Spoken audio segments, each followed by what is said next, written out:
¿Qué tal? Buenos días, tardes o noches. Mi nombre es Juan Ángel David Padillo Aguirre y pues hoy voy a presentar acerca de los tratados comerciales de México en el mundo.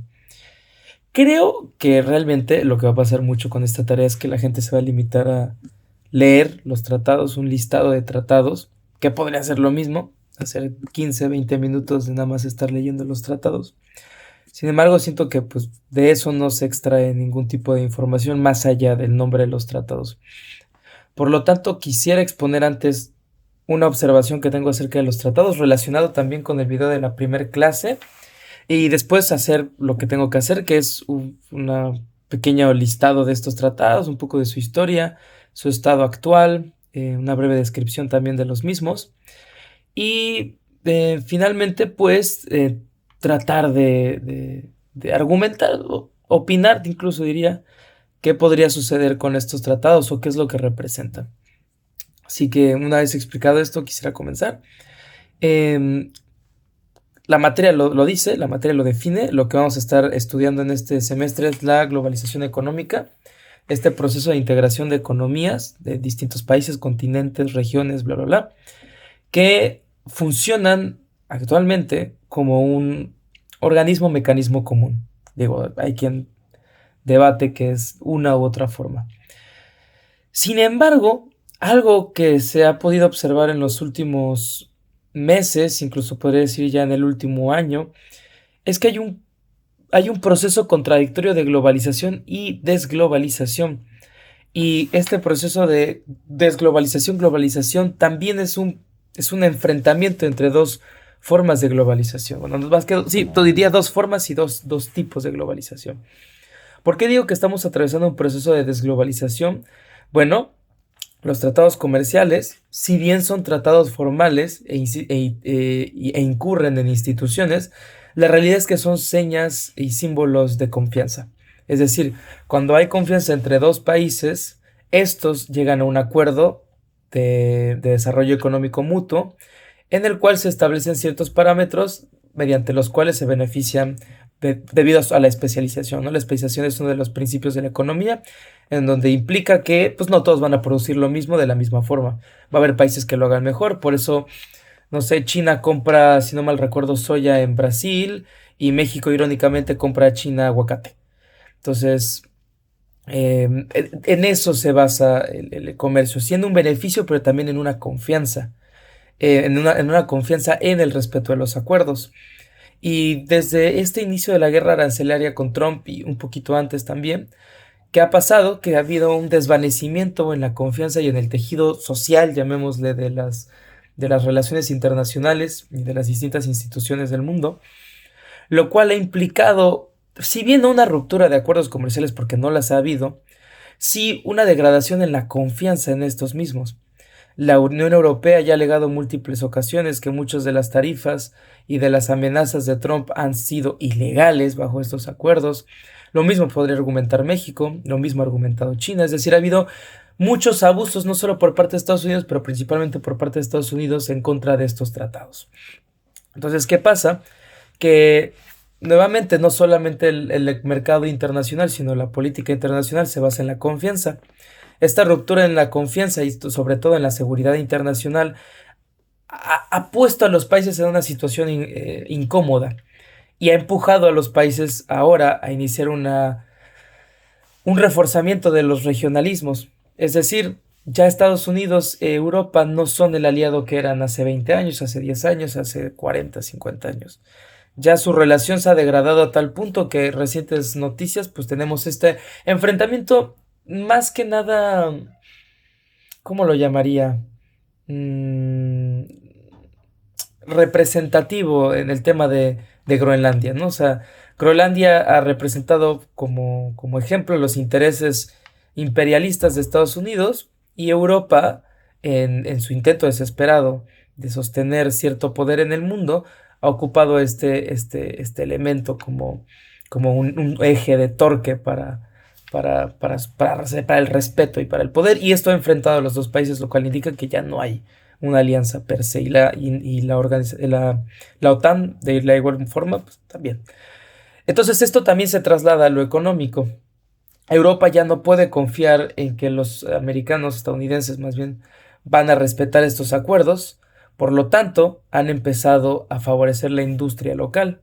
Digo, si bien podríamos hablar que existen tratados internacionales en el hecho de que España y Francia no son el mismo país, la realidad es que en este eje lógico de la Unión Europea no hablamos de un gran desarrollo del comercio internacional.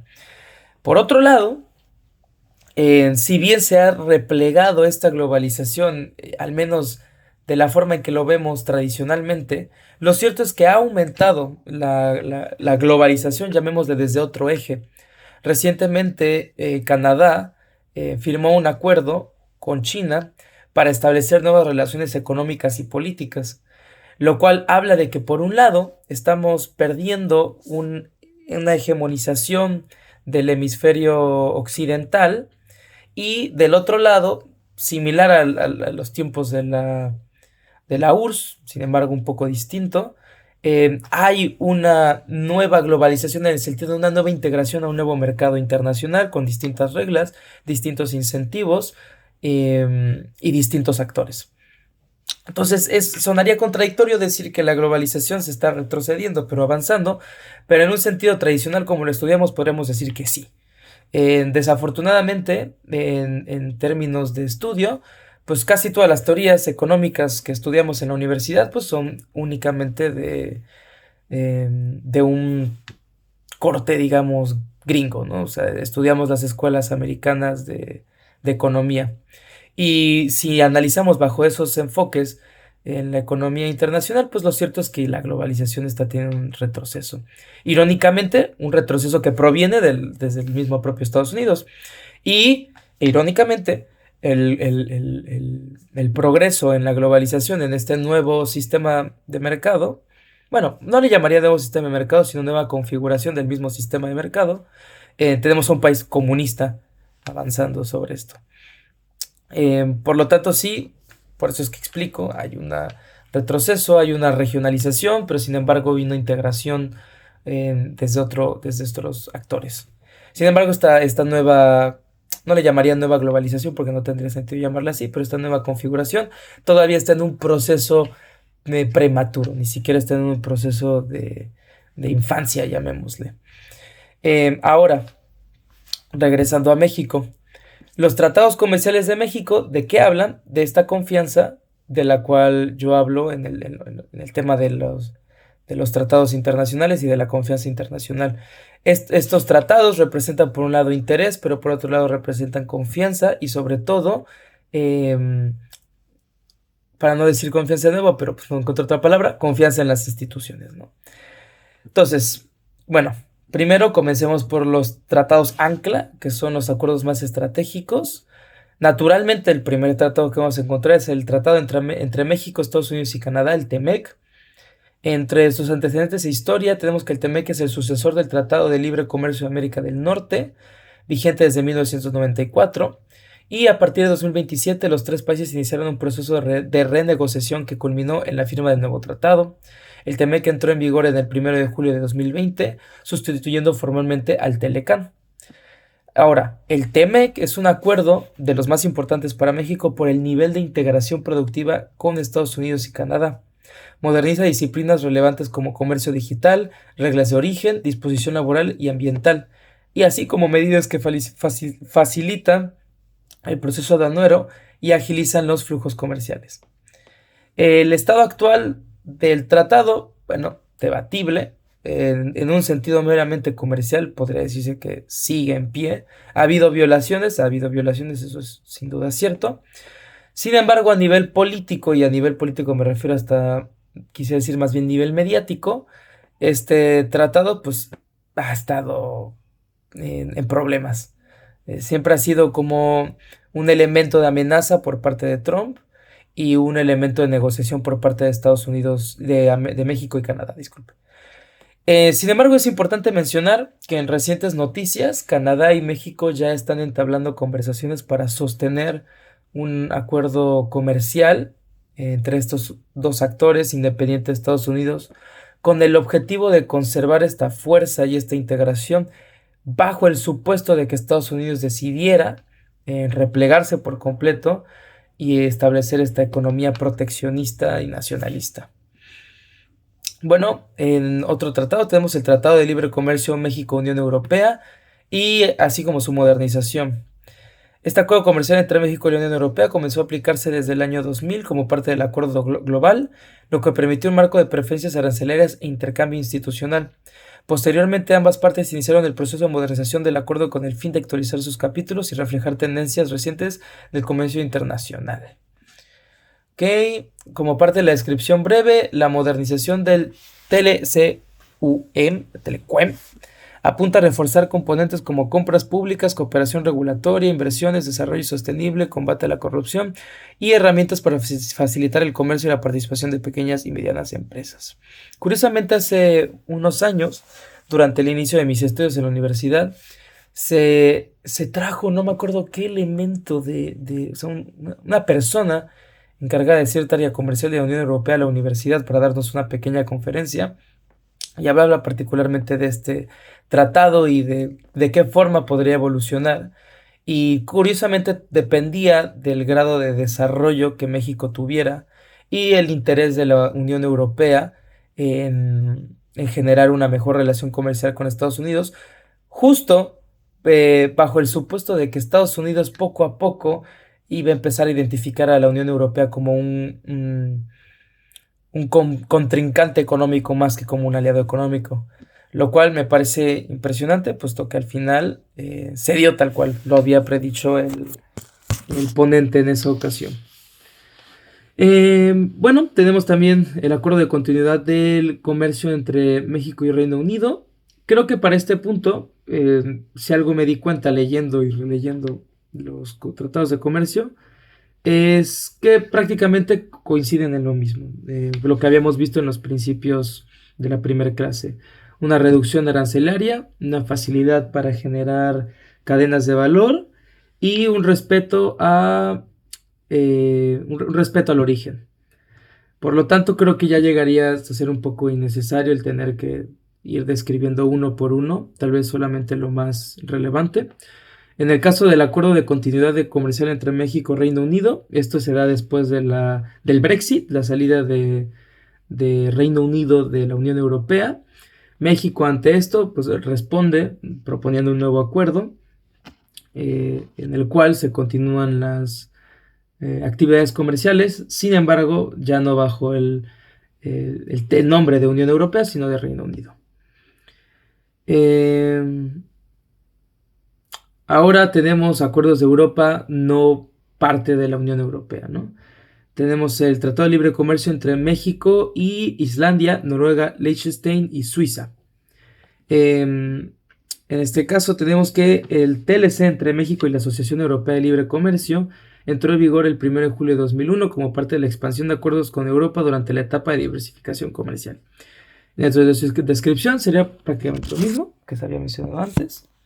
Ahora los tratados que tenemos en Asia-Pacífico. Y pues estos tratados con el objetivo de la diversificación productiva. Tenemos el CPTPP, Acuerdo Integral de Progresista de Asociación Transpacífico. Tenemos que después de la reconfiguración del TPP original, los países miembros establecieron el CPTPP como Acuerdo Progresista y Moderno. Para México la entrada en vigor se concretó el 30 de diciembre de 2018. Igualmente, a liberalización arancelaria, comercio de servicios, inversiones, compras públicas y comercio digital, así como reglas de origen regionales. Y pues la importancia radica principalmente en conectar a México con economías relevantes del Pacífico y abrir nuevos mercados para exportaciones mexicanas. El estado actual, pues, si bien no hay un flujo masivo, sigue siendo un acuerdo extremadamente relevante, sobre todo considerando el ascenso de China como parte como elemento clave en el comercio en el Pacífico.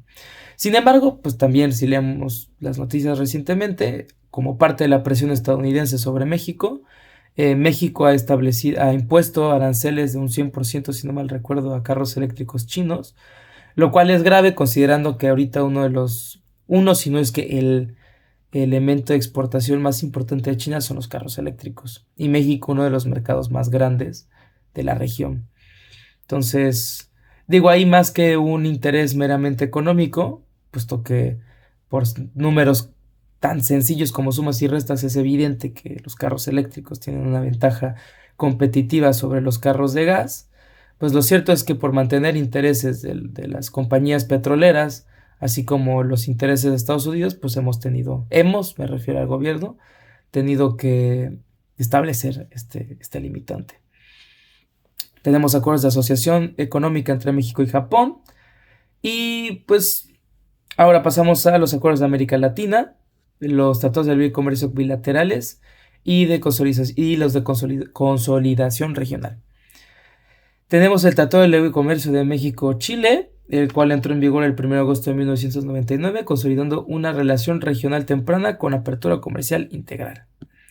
Tenemos el Tratado de Libre Comercio de México-Colombia, con un antecedente en el G3, con cambios posteriores se consolidó un acuerdo bilateral entre México y Colombia que entró en vigor en 2011, modernizando compromisos. Tenemos el Tratado de Libre Comercio de México-Perú, acuerdo de integración comercial. El acuerdo fue firmado en 2011 y entró en vigor el 1 de febrero de 2012, proporcionando un marco moderno para comercio e inversiones.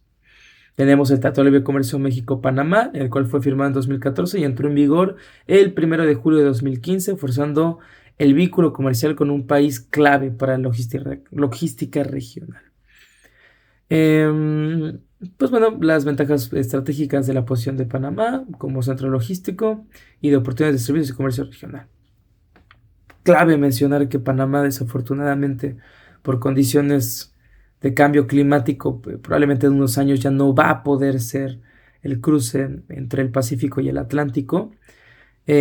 Por ello, estas inversiones en México, el transatlántico, así como el nuevo pero realmente poco lógico interés por las aguas territoriales de Groenlandia y el paso ártico, si no lo digo mal, sería eso, pero es prácticamente el territorio entre Alaska, norte de Canadá, y aguas compartidas entre Canadá y Groenlandia. Sin embargo, pues tampoco tiene mucho sentido. Tenemos el Tratado de Libre Comercio entre México y Uruguay, cual fue firmado en 2004, y poquito más de lo mismo. Ahora tenemos en Centroamérica el Tratado de Libre Comercio único México-Centroamérica. México firmó inicialmente tratados separados con países centroamericanos. Posteriormente se integraron bajo un acuerdo de unificación firmado en 2011, que entró en vigor de manera gradual con los distintos países entre 2012 y 2013.